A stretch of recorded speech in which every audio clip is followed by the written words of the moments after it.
Students, আজকে আমি তোমাদের কার্চফস ল বোঝাবো। কিন্তু কার্চফস ল বুঝতে গেলে প্রথম আগে তোমার কার্চফের স্পেলিংটা ভালো মতো জানতে হবে। তোমরা তো প্রথমে দেখে নাও যে কার্চফের স্পেলিংটা কি লেখা হচ্ছে। এটা হলো কার্চফস ল। আচ্ছা, তোমরা স্পেলিংটা আশা করি টুকে নিয়েছো। এবার দেখো, এটা দুটো পার্ট আছে। এক নম্বর KCL মানে কার্চফস কারেন্ট ল, ক্লিয়ার। দু নম্বর KVL কার্চফস ভোল্টেজ ল। এটাকে শুধু কারেন্ট ল বলা যেতে পারে,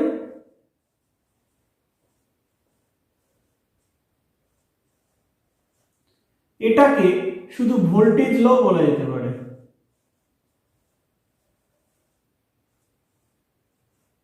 হলো, আমরা তো কার্চফস লই পড়ছি, তাহলে কার্চফস একটা কারেন্ট ল, একটা ভোল্টেজ ল। আচ্ছা, এবার দেখো আমরা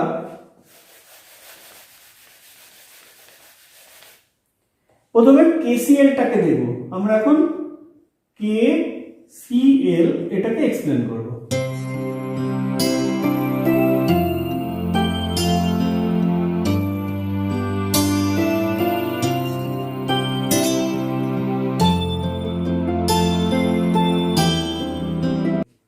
মনে করো একটা পয়েন্ট, এটা এই পয়েন্টে একটা কন্ডাক্টর দিয়ে কারেন্ট এসে ঢুকছে, এটার নাম I1। আরেকটা দিয়েও ঢুকছে, এটার নাম I2। থার্ড একটা কন্ডাক্টর সেটা দিয়ে বেরিয়ে যাচ্ছে, এটা I3। ফোর্থ একটা কন্ডাক্টর সেটা দিয়ে ঢুকছে, এটা I4। একটা দিয়ে বেরিয়ে যাচ্ছে, এটা I5। কার্চফস ল যেটা KCL, সে কি বলছে? বলছে যে টোটাল কারেন্টের সাম জিরো হবে। কিভাবে জিরো হবে দেখো, যেগুলো ইনকামিং আছে সেগুলোকে পজিটিভ ধরো, আর যেগুলো আউটগোয়িং আছে সেগুলোকে নেগেটিভ ধরতে হবে। আচ্ছা, তাহলে I1টা positive, I1, I2ও positive, I2, I3 কিন্তু নেগেটিভ, দেখো বেরিয়ে যাচ্ছে, তাহলে minus I3, I4 positive plus I4, হলো। I5 আবার নেগেটিভ, তাহলে minus I5 is equal to 0। Kirchhoff's law বলছে এই যে টোটালটা যোগফল এটা কিন্তু 0। অর্থাৎ এটাকে আমরা সংক্ষেপে এরকম লিখতে পারি, sigma I equal to 0। Sigma I equal to 0। Kirchhoff's first law যেটা KCL, এটা হচ্ছে কনজারভেশন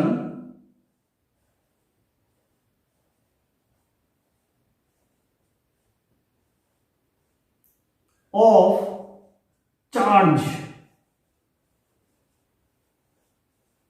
এইটা এস্টাবলিশ করে। ঠিক আছে, KCL কনজারভেশন অফ চার্জ এইটার উপরে দাঁড়িয়ে আছে, পরীক্ষাতে কোশ্চেন থাকে। ঠিক আছে, KCLটা তাহলে কি হবে? চার্জের কনজারভেশনের উপরে দাঁড়িয়ে আছে। আচ্ছা, এটা তোমরা লিখে নাও তোমরা যে কোনো জায়গায়। আচ্ছা, আরেকটা কথা বলি, এইখানে এই পয়েন্টটাকে বলা হয় নোড।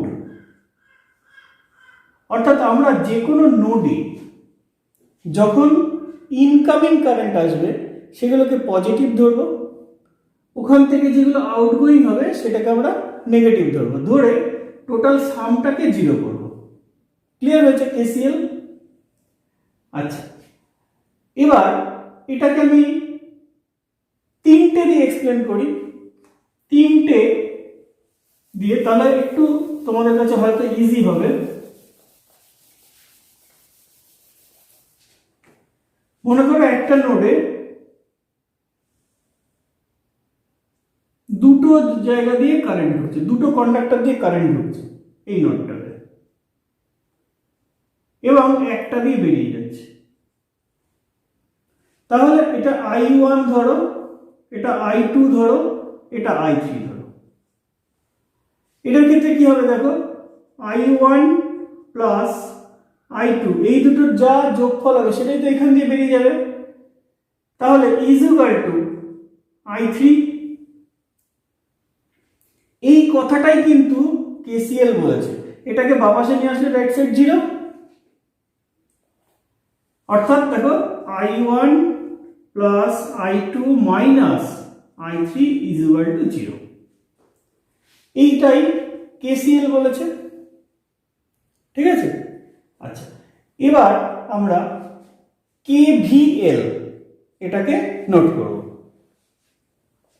তোমরা প্রথমে লিখে নাও, আমি KVLটা দিয়ে দিচ্ছি স্ক্রিনে।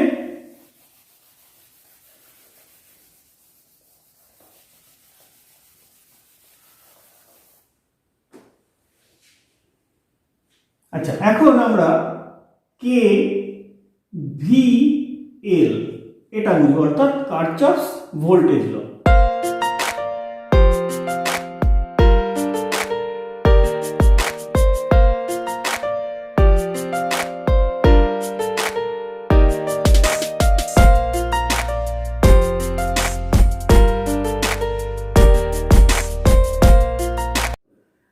একটা সার্কিট আমি ড্র করছি। প্রথমে রেজিস্ট্যান্স, তারপরে একটা ভোল্টেজ সোর্স, তারপরে আরেকটা রেজিস্ট্যান্স, তারপরে আরেকটা ভোল্টেজ সোর্স, তারপরে আরেকটা রেজিস্ট্যান্স।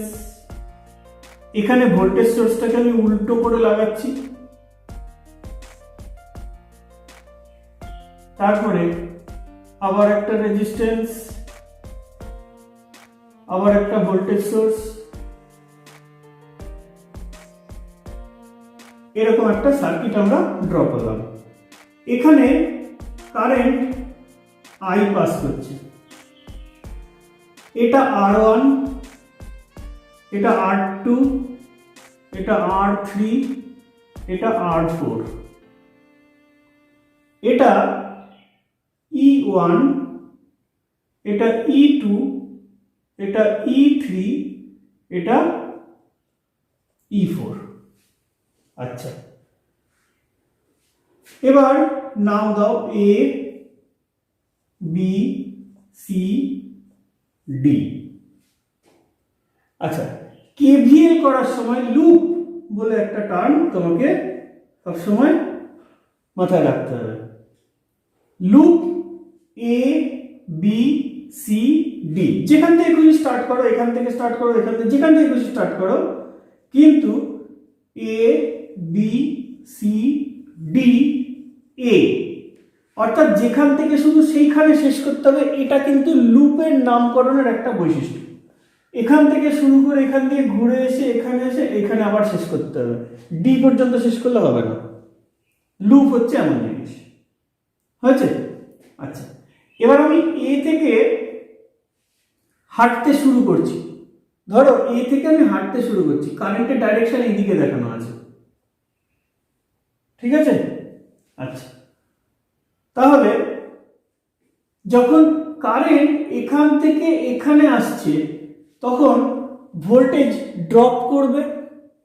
দেখো এখানে কারেন্ট এখান থেকে এখানে আসছে মানে ভোল্টেজ ড্রপ করবে, মানে এখানে বেশি এখানে কম, তার মানে বেশি থেকে কমের দিকে যাচ্ছে। আচ্ছা, বেশি থেকে কমের দিকে গেলে আমরা পজিটিভ ধরি, তাহলে পজিটিভ এখানে ভোল্টেজ কত?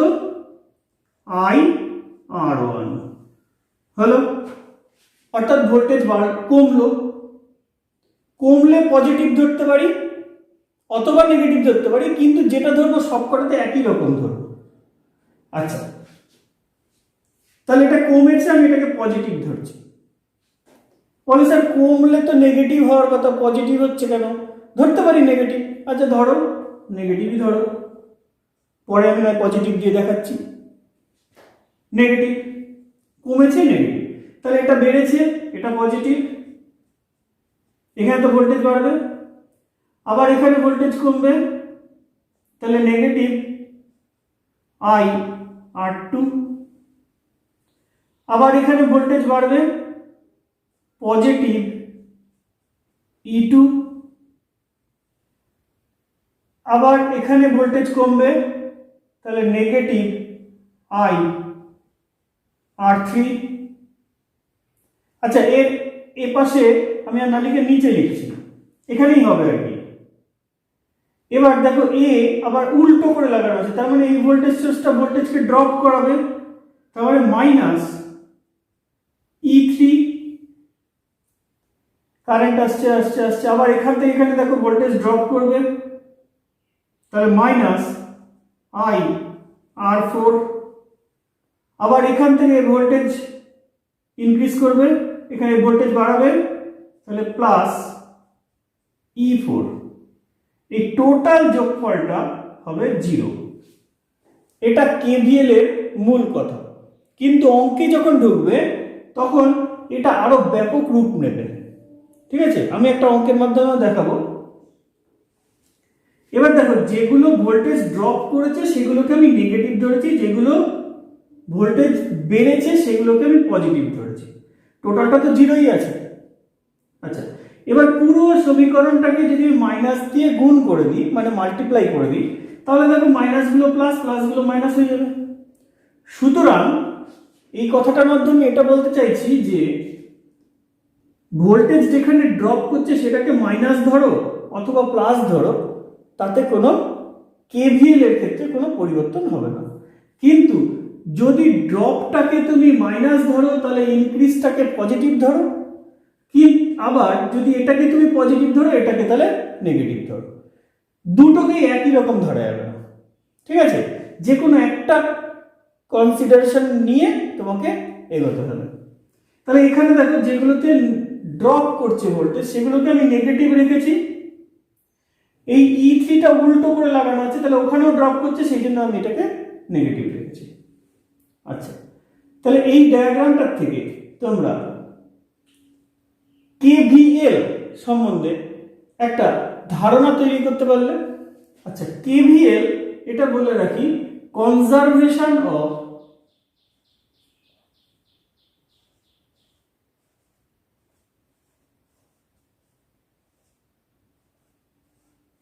এনার্জি। কনজারভেশন অফ এনার্জি, এটা কিন্তু তোমাকে মনে রাখতে হবে। কেভিএল মানে কনজারভেশন অফ এনার্জি, এটার উপরে দাঁড়িয়ে আছে এই সূত্রটা, আর সূত্রটা এইভাবে আছে। ঠিক আছে, এবার আমি একটা অঙ্কের মাধ্যমে তোমাদের এই সূত্রটাকে বোঝানোর চেষ্টা করছি। ভিডিওটা পজ করে সার্কিট ডায়াগ্রামটা এঁকে নাও, তারপর আমি বোঝাচ্ছি। আচ্ছা এবার দেখো এই সেলটা উপরের দিকে এদিক দিয়ে কারেন্ট পাঠাবে, এই সেলটা এই দিকে কারেন্ট পাঠাবে, এই কারেন্টটাকে I1 ধরো, এই কারেন্টটাকে I2 ধরো, হলো। এবার এখানে কেসিএল লাগাও, তাহলে এখান থেকে I1 এখানে এসে ঢুকলো, এখান থেকে I2 এখানে এসে ঢুকলো, তাহলে এখান দিয়ে কি বেরিয়ে যাবে? I1 plus I2। এই ব্রাঞ্চটাতে I1 প্লাস I2, এখানেও তাই হবে, I1 প্লাস I2। এখানে আবার কেসিএল লাগাও, এ পাশে চলে আসবে I1, এ পাশে চলে যাবে I2। দেখো কেসিএল এর কাজ কমপ্লিট হলো, বুঝা গেল? আচ্ছা কেসিএল কিন্তু আমি কমপ্লিট করে ফেলেছি। এবার আমাকে কেভিএল অ্যাপ্লাই করার জন্য আমি বলেছি লুপ খুঁজতে হবে। তাহলে আমি প্রথমে নাম দিই, A B C D E F, নামটা দিয়ে ফেললাম। এবার দেখো এখানে দুটো লুপ আছে, এই একটা লুপ আর এই একটা লুপ, দুটো লুপ আছে। আচ্ছা, তাহলে আমি প্রথমে নাম দিচ্ছি ফর লুপ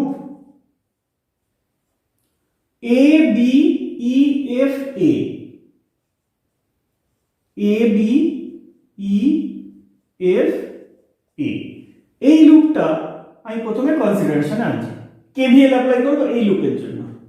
আচ্ছা, তাহলে এ থেকে শুরু করেছি, এখান থেকে চলছি চলছি, এখান থেকে এইটার মধ্যে যখন আসছে তখন ভোল্টেজ ড্রপ, তাহলে 2 ইন্টু I1 প্লাস I2, দেখো রেজিস্ট্যান্স ইন্টু কারেন্ট কি হয়, ভোল্টেজ হয়। আচ্ছা, এখান থেকে একটা ভোল্টেজ ড্রপ, আবার এখানেও ভোল্টেজ ড্রপ, তাহলে I1 ইন্টু 1, এটাও ভোল্টেজ ড্রপ, এই দুটোকে আমি পজিটিভ ধরেছি, তাহলে এটা নেগেটিভ, মাইনাস এখানে দেখো ভোল্টেজ বাড়ছে, -2 ইজ ইকুয়াল টু 0। তাহলে এইটুকুনির মধ্যে কেভিএল অ্যাপ্লাই করা হলো। এটাকে যদি আমি একটু সিম্পলিফাই করি তাহলে 2I1 plus 2I2 plus I1 is equal two 2। আচ্ছা, তাহলে 3I1 plus 2I2 is equal two 2, এটা আমার একটা সমীকরণ হয়ে গেল। এটা তোমরা লিখে নাও, তারপরে আমি মুছে এই লুপটা দেখাচ্ছি। ভিডিওটা পজ করে এটা টুকে নাও। আচ্ছা, এখন কি করব, ফর লুপ বিই ডিসিবি, কারণ কারেন্টের ডাইরেকশন দিলাম, তাহলে বিই বিই তারপরে ডিসিবি, বিই এইভাবে আমরা লুপটার মধ্যে ঘুরছি। তাহলে দেখো এখান থেকে এখানে যখন যাচ্ছে তাহলে সেই একই 2I1 প্লাস I2, এখান থেকে শুধু I2 বেরিয়ে আসছে এদিকে, এখানে যাচ্ছে, এটাও ভোল্টেজ ড্রপ, তাহলে 6I2, এটা ভোল্টেজ ইনক্রিজ করছে, তাহলে -3, আর কোথাও নেই, এখান থেকে বেরিয়ে লুপে ফিরে এসেছি, তাহলে ইজ ইকুয়াল টু 0। আচ্ছা, এবার এটাকে যদি আমরা একটু সিম্পলিফাই করি তাহলে 2I1 plus 2I2 plus 6I2 is equal two 3, অর্থাৎ এটাকে যদি 2I1 plus 8I2 is equal two 3, এটা আমার 2 নম্বর সমীকরণ। এখন এই দুটো সমীকরণকে সমাধান করে আমরা I1 I2 এর ভ্যালু বের করতে পারবো। ঠিক আছে, I1 I2 এর ভ্যালু বের করতে পারবো এই দুটো সমীকরণকে সমাধান করে। এটাই হচ্ছে KVL থেকে I1 I2 মানে কারেন্ট কোন লুপে বের করার রাস্তা। তবে এখান থেকে I1 বেরিয়ে যাবে, I2 বেরিয়ে যাবে, এই ব্রাঞ্চে যদি বের করতে হয় তাহলে এই দুটোর যোগ করলেই বেরিয়ে যাবে। ক্লিয়ার? এইটুকুনি কেভিএল থাকবে। আবার দেখা হবে পরের ভিডিওতে।